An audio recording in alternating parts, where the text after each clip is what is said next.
Minumulto nga ba ang bird tower na ito na makikita sa isang parke dito sa Singapore? Simula pa kasi noong dekada 80, pinalot ito ng kwento-kwento at misteryo. Ang kwento ng isang batang lalaki na itinulak daw o tumalon mula sa taas ng bird tower at kanyang ikinamatay. A man was shot and wounded in Pasir Ris Park after attempting to attack police officers with an improvised flamethrower. Totoo nga ba ang mga kwento-kwentong yun? Did you die of suicide? Okay.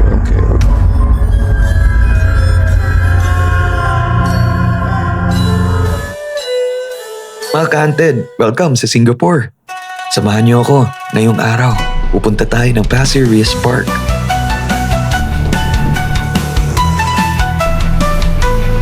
Ang Pasir Ris Park ay kilalang pasyalan dito sa Singapore. Sobrang laki at lawak ng lugar na ito. Pumupunta dito ang mga locals upang magpahinga. May mga playground, may mga barbecue pits, meron din tambayan tabi ng dagat. Oh, mga ka-hunted, this place is huge. Maganda nga tumambay dito, ka-hunted.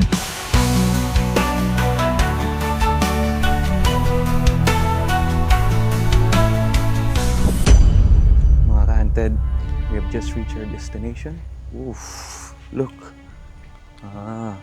The weather changed.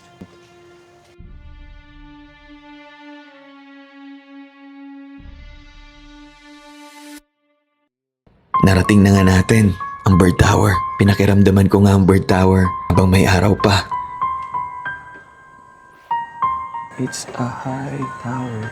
Mataas nga ang tower na ito. Sinasabi may tumulak daw sa bata dahil meron siyang third eye at meron siyang nakita na hindi niya maipaliwanag.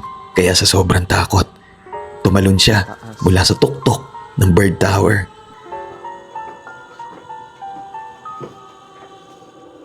Pinuntahan din natin ang tabi ng tower, mga ka-hunted. So yeah, this is the west side of the tower. May mga pathway dito na papunta sa iba't ibang parte ng park. Meron rin mangrove area.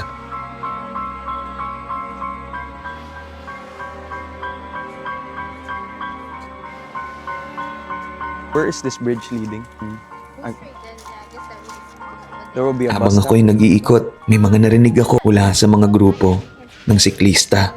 At ito ang sinabi nila. Happy New Year. I just overheard you talking about like a suicide tower thing. Yeah. So allegedly, someone jumped or someone pushed someone, Yeah, something correct. like And then that. the spirit loves there or something. Yeah, something like that. Yeah. Narinig mo yung ka-hunted? Talagang kilala nga ang folklore na yon na bumabalot dito sa bird tower na may nagmumulto daw na batang lalaki. So there you go, Haunted. We're just here at the ground level of the bird tower, and we're gonna wait it out. It's technically just 5 p.m. here. Ngayon, nasamahan niyo akong makiramdam. Hintayin lang natin na dumilim.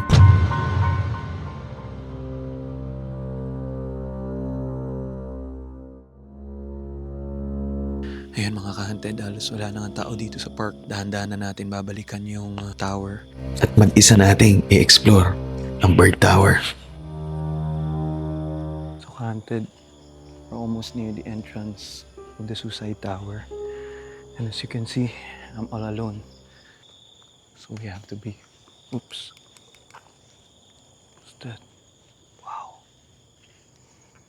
The tower is here. Ala ko may mga street lights banda dito sa tower. Pero kung makikita nyo, sobrang dilim at panay ang lingon ko sa paligid. Makyat ako ulit at pinakiramdaman. Kinikilabutan ako, ka-hunted. Parang ayoko nang tumagal pa dito. Nakita nyo naman to kanina umaga, di ba? I don't like the vibe right now that I'm getting. Probably because, yun na nga, we're alone.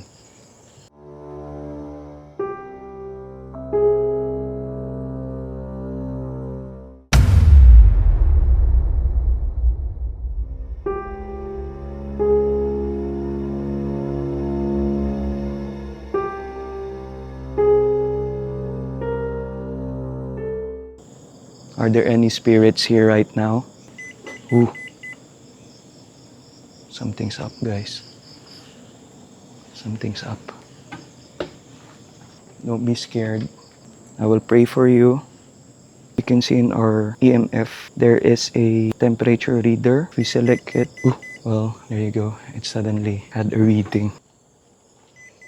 Whoop. Are there any spirits here now?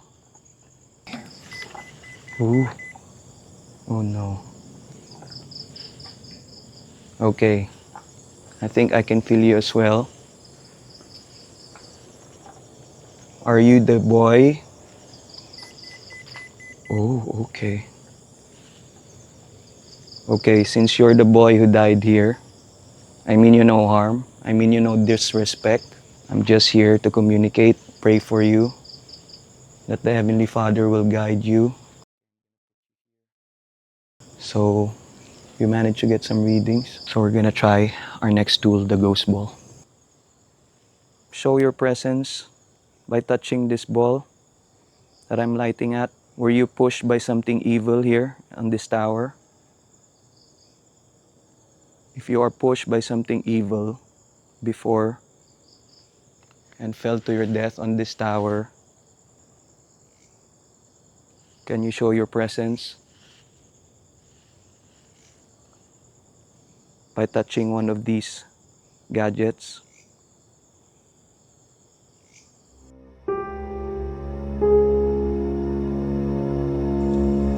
Once again, if you are pushed by a malevolent presence, can you prove it by touching the circle objects here?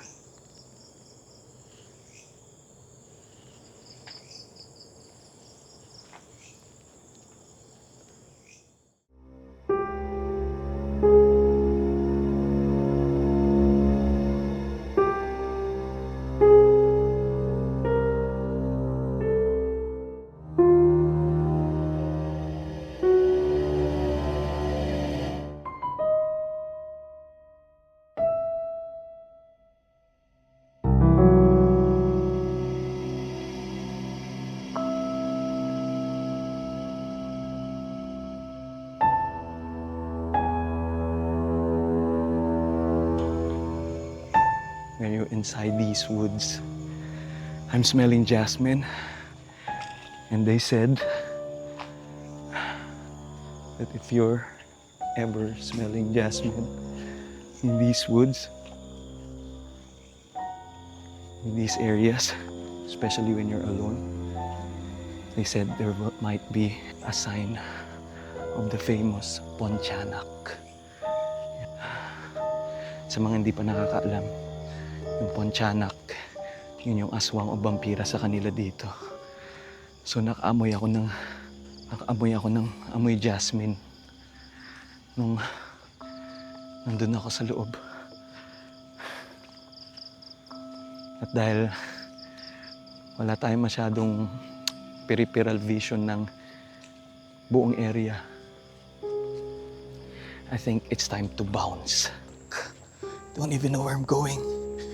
Hope to see you in our next vlog. Still here in Singapore. We're gonna vlog more places. Ingat ka, Hunted.